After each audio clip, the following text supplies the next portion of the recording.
The Swedish director Ingmar Bergman, which has been cited plentiful times before on this channel, is a crucial figure in the art of filmmaking, and even those not acquainted with his films are aware of the reputation associated with the name. Several of his works get featured regularly in rankings and polls for the best films ever made, and Bergman has become representative of the towering prestige that comes hand in hand with superbly written, emotionally arresting, and ultimately enduring filmcraft. Throughout his long career, he's attained a reputation that few other directors could barely reach, and much less surpass, with his most well-known films being perhaps Wild Strawberries, The Seventh Seal, Persona, Cries and Whispers, Scenes from a Marriage, and Fanny and Alexander. Eventually, all of these films, as well as others like The Virgin Spring, Through a Glass Darkly, Winterlight, and The Silence, will get their own dedicated video essays in this channel for viewers interested in learning about Bergman's cinematic art. This specific video focuses on the theatrical version of Scenes from a Marriage and will attempt to introduce spectators to its style and themes in a way that will hopefully entice them to further explore the film and the director's career on their own.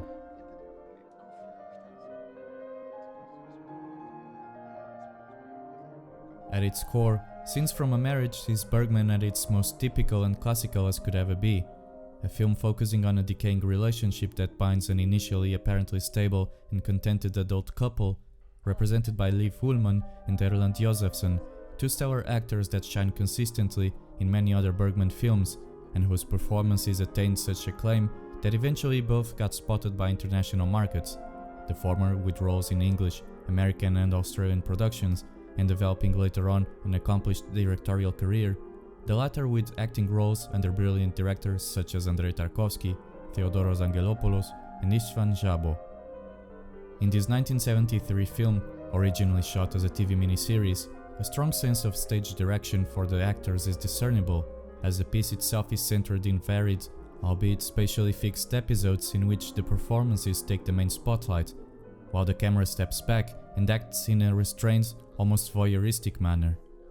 This unobtrusive and controlled approach to the screen depiction may seem like a surprise to people familiar with Sven Nykvist's more encompassing and open photographic iterations from the early 60s, but will certainly appear as natural progression of his visual style, especially if one considers such movies from the latter half of the decade as Persona or Hour of the Wolf, which already featured a slight proclivity for long takes and narrow framing, tying bodies and faces, knit closely together and resulting in a placement of the spectator in heightened and uncomfortable proximity. While it's certainly disquieting to be so near these clashing characters at the brink of disintegration, there's an unending and downright captivating sense of naked, genuine immediacy, perhaps also because the subject is so universally relatable. According to Bergman, the shooting of Scenes from a Marriage started out of fun, as he had grown tired of the tribulations hampering the post-production stage of Cries and Whispers, whose sound work and laboratory trials seemed endless by then. The budget was slim and consisted of around a third of the one allocated for his previous film Cries and Whispers, especially because that specific feature film had not been sold yet, and this fact therefore enticed him to consider producing a more quotidian, everyday-based kind of work for television. Curiously, at some point during the shooting, Bergman was phoned by his lawyer, warning him that the money for the film was to run out in a month, which led him to sell straight away the Scandinavian rights to television, thereby salvaging the project before it got axed. The movie had been written one summer, during 6 weeks, drawing on the previous relationships of the director, including the one with Liv Ullmann and the life under his parents. It was supposed to be shot during 2 months, featuring 6 episodes in total, however it actually was finished earlier than that, since both Ullmann and Josephson had enjoyed their roles so much, having learned them and got into their shoes very quickly, relinquishing many of the planned rehearsals. Later on, Bergman would share that all in all, Scenes from a Marriage was a pure joy to make because we approached it as a television production and made it without feeling the paralyzing pressure of making a feature film, which resulted in an arguably minimalistic film somewhat akin to a soap opera, albeit with a vast and obvious content and performance differences. Given Bergman's understanding of the complexity of human psyche and the inevitable confrontational nature of personalities stringed narrowly together, especially when submitted to the emotional dependency and expectations of a couple under marital contract, the stage is set for a remarkably cynical and unflinching depiction of conjugal life. Even without the experience acquired through a familiarity with Bergman's filmography, right from the start there's a disquieting sense of uneasiness that faintly whispers to the spectator that what one is about to watch is far from a Nicholas Sparks melodrama.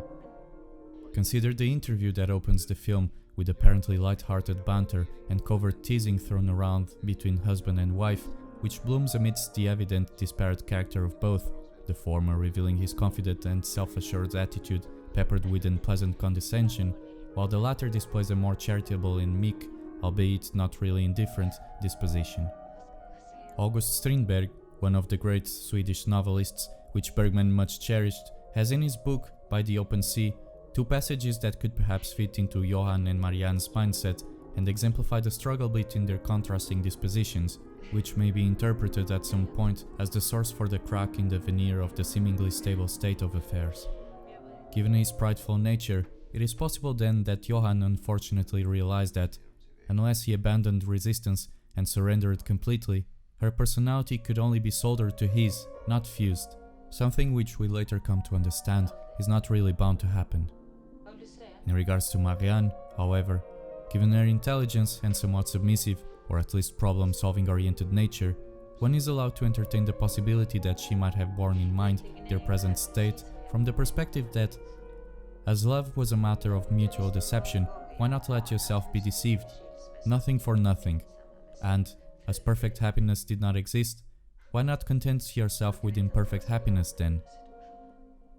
This seemingly unbalanced power struggle will amusingly face a reversal on later stages, after going through periods of openness and potential reconciliation, disappointing divergency, illusory understanding, detached reconnection, and definitive rupture, not at all unlike a chemical reaction of active broken symmetry, where an unceasing disorderly state threatens any emerging chance of stability.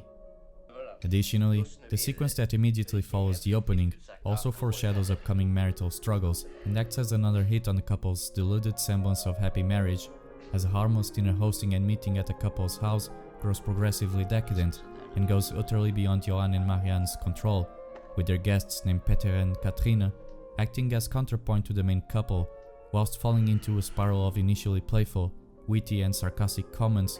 but which inevitably develop into bitter and violently sardonic tirades, which directly showcase the ingrained deep scorn and hatred brewing amongst both,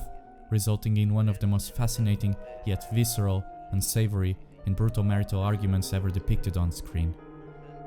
To think that all of this happens within the first 20 minutes of an almost 3-hour film might shock some Bergman novices off, but let yourself not get discombobulated, as there's a wondrous tale of emotional fragmentation and adaptation, effectively an emotional and intellectual roller coaster at it, to be narrated with bare honesty and astonishing finesse that has impressed not only a generation of filmmakers like Woody Allen and Richard Linklater, but normal everyday people as well, finding references in many other later movies too. As a side note, both Peter and Katrina can be seen again in another Bergman film, the 1980 From the Life of the Marionettes, but then played by two different actors, nevertheless continuing their fatally ensnared dance of death, as Bergman himself has put it. A curious fact about Scenes from a Marriage is the controversy around the time of its release, as the film was accused of being responsible for an increase in divorces all around Europe and particularly in Sweden, where the rate allegedly had doubled 1 year after the film had premiered. Despite this, in Sweden, many articles with constructive criticism on marriage were published on newspapers and magazines, and headlines such as "Johann and Marianne save hundreds of marriages" started appearing in many outlets. At the time, it was acknowledged that there was a considerable increase in couple therapy bookings, resulting in heavy waiting lines like hadn't been seen before, for according to Expressen,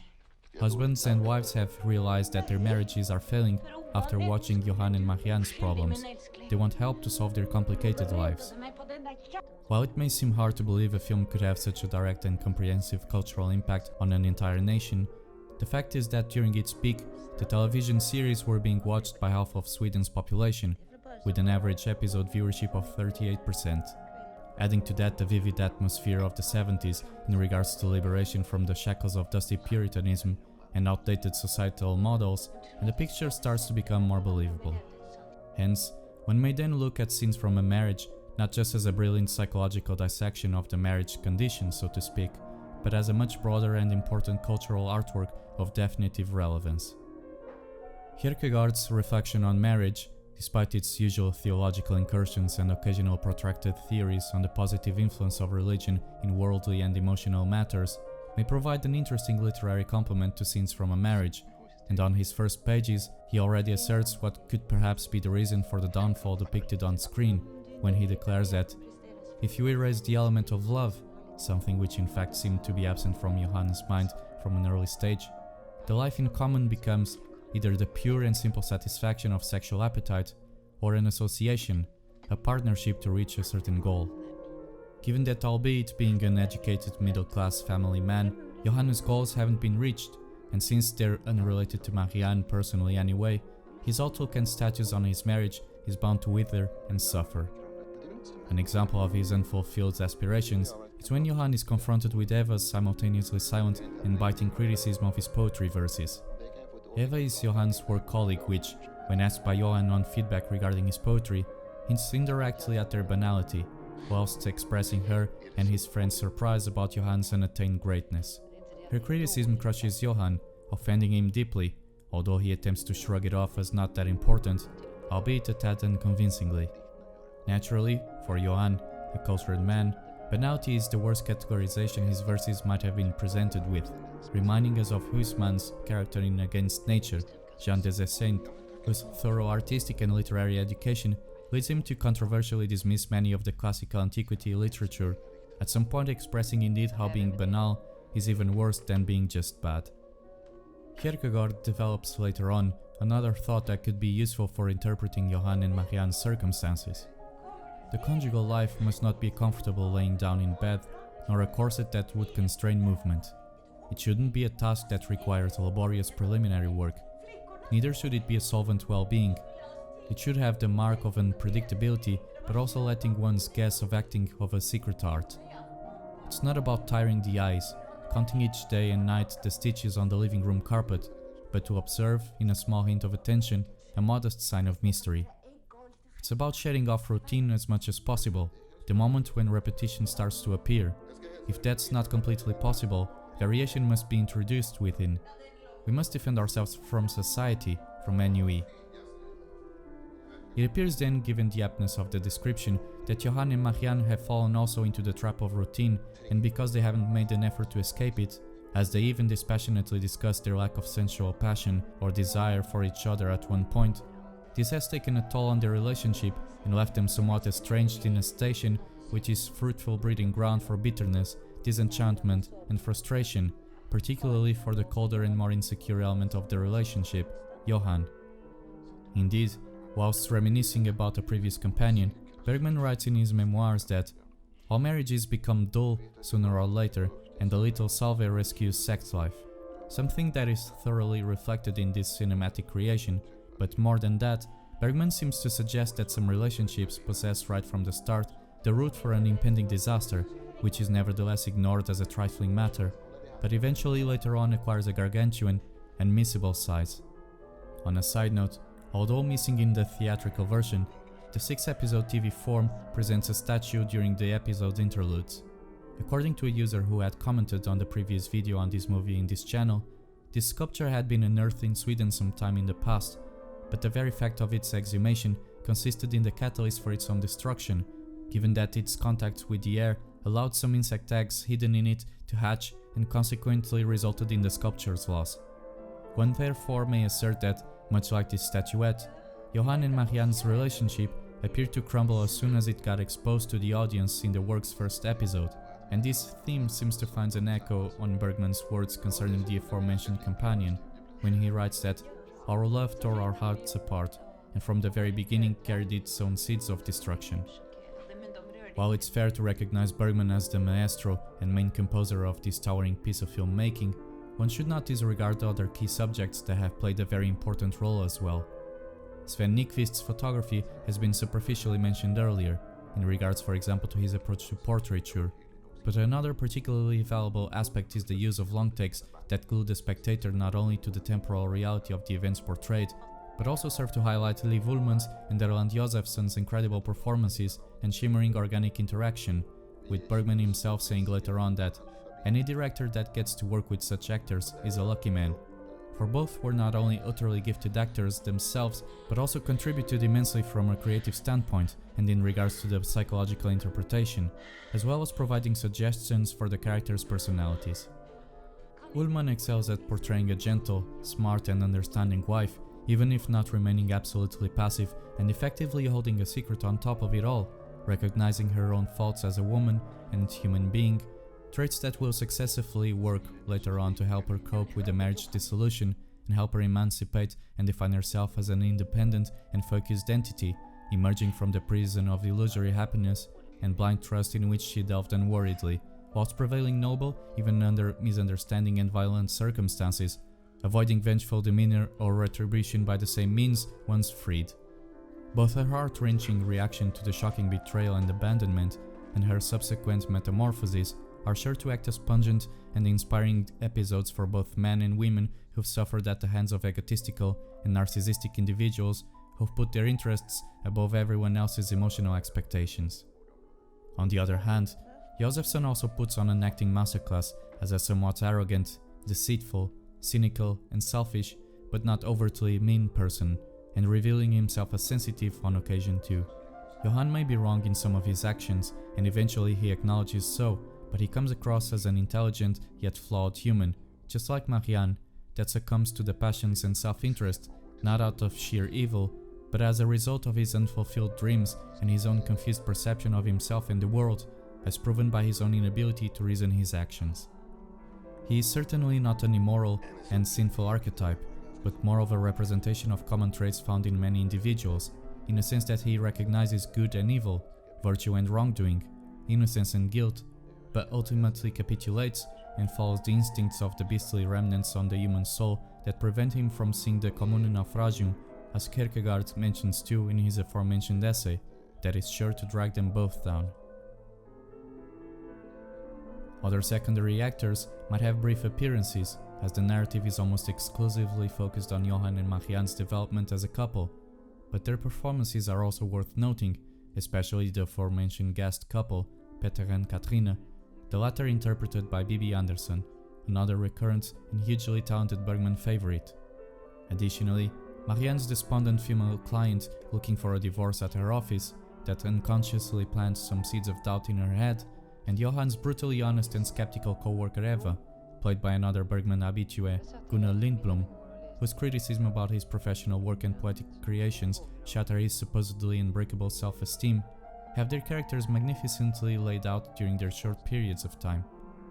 Notice how these narrative episodes and dynamic have been recently reflected on Nuri Bilge Ceylan's Palme d'Or winner Winter Sleep, by the evident lack of romantic nature between Aydin and Nihal,